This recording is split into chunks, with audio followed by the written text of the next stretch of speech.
आप सभी का हमारे YouTube चैनल पर हार्दिक स्वागत है।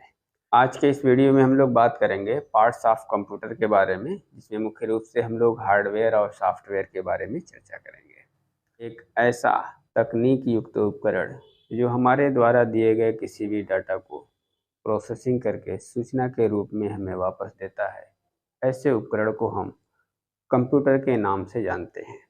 यह एक ऐसी डिवाइस है जो आज की डेट में हर फील्ड में इसका बहुतायत इस्तेमाल किया जाता है। स्टोरेज में आसानी, किसी भी कार्य को बहुत तेज़ी के साथ करना, इनके गणना की क्रिया में एक्यूरेसी पाई जाती है। साथ ही साथ इसे बहुत छोटी जगहों पे आसानी से हम रखकर काम कर सकते हैं, एक जगह से दूसरी जगह आसानी से ले जा सकते हैं।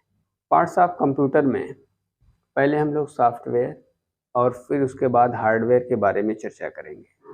पहले हम लोग ये जानें कि सॉफ्टवेयर किसे कहते हैं। कंप्यूटर के अंदर सुरक्षित रखा गया एक ऐसा प्रोग्राम जिसको हम डायरेक्टली छू नहीं सकते, टच नहीं कर सकते, ऐसे प्रोग्रामों को हम सॉफ्टवेयर के नाम से जानते हैं। दूसरा जो कंप्यूटर का पार्ट्स है जिसका नाम है हार्डवेयर। और हार्डवेयर क्या है कि कंप्यूटर में पाई जाने वाली विभिन्न पार्ट्स या युक्तियाँ जिनको एक सुव्यवस्थित रूप देकर के हम कंप्यूटर को बनाते हैं, वे सभी डिवाइसेस या यंत्र या पार्ट्स या हिस्से जिनको हम डायरेक्टली टच कर सकते हैं, उन्हें हम क्या कहेंगे? हार्डवेयर कहेंगे। तो इस तरह से कंप्यूटर के दो पार्ट्स, एक का नाम सॉफ्टवेयर जिसको हम डायरेक्टली छू नहीं सकते, कंप्यूटर के अंदर ये सुरक्षित प्रोग्रामों की फाइलें होती हैं। साथ साथ हार्डवेयर जिनको हम डायरेक्टली छू सकते हैं, उसको हम क्या कहेंगे? हार्डवेयर कहेंगे। तो इस तरह से कंप्यूटर के दो मेन पार्ट सॉफ्टवेयर और हार्डवेयर, इसको हम लोग अच्छी से समझ चुके हैं। अब जो है सॉफ्टवेयर के बारे में चर्चा किया जाए। सॉफ्टवेयर में पहला पॉइंट है इसमें सिस्टम सॉफ्टवेयर।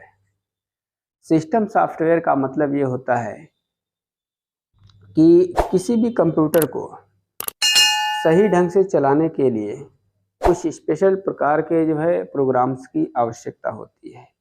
अगर वो प्रोग्राम उस कंप्यूटर के अंदर मौजूद हैं सॉफ्टवेयर के रूप में, तब तो कंप्यूटर बड़ी आसानी से और अच्छे ढंग से जिस पैटर्न पे आप काम लेना चाहते हैं उससे वो ले सकते हैं। यानी कंप्यूटर को सही ढंग से संचालित करने के लिए अनिवार्य जो प्रोग्राम होते हैं, उन्हीं को हम किस नाम से जानेंगे? सिस्टम सॉफ्टवेयर के नाम से जानेंगे। वैसे तो बहुत सारे सिस्टम्स हैं इसके, लेकिन कुछ नाम हमने यहाँ लिख रखा है, जैसे असेंबलर है और ऑपरेटिंग सिस्टम है। तो अगर किसी भी कंप्यूटर को सही ढंग से चलाना है तो उस चलाने के लिए कुछ अनिवार्य प्रोग्राम की आवश्यकता होती है, और उसी अनिवार्य प्रोग्राम को हम किस नाम से जानेंगे? System software. दूसरा है एप्लीकेशन सॉफ्टवेयर। अब हमारी कंप्यूटर में एक ऐसी ज़रूरत है, हमको कंप्यूटर से कौन सा काम लेना है, अपनी आवश्यकता के अनुसार प्रयोग किया जाने वाला जो सॉफ्टवेयर होता है, उस सॉफ्टवेयर को हम नाम देते हैं एप्लीकेशन सॉफ्टवेयर। जैसे एडोब रीडर है और वर्ड सॉफ्टवेयर है। और इसी क्रम में तीसरा है यूटिलिटी सॉफ्टवेयर। यूटिलिटी सॉफ्टवेयर का मतलब ये होता है कि कंप्यूटर में कहीं से कोई बाहर से कोई डिस्टरबेंस ना हो, जो हम काम कर रहे हैं वो पूरी तरह से सुरक्षित हो। इसके लिए जो सॉफ्टवेयर जो है हमारी मदद करता है, ऐसे मददगार सॉफ्टवेयर को हम कहते हैं यूटिलिटी सॉफ्टवेयर। जैसा कि लिखा हुआ है, सुरक्षित व सही ढंग से कंप्यूटर को चलाने में जो मददगार सॉफ्टवेयर होता है, उसी को हम नाम देंगे यूटिलिटी सॉफ्टवेयर।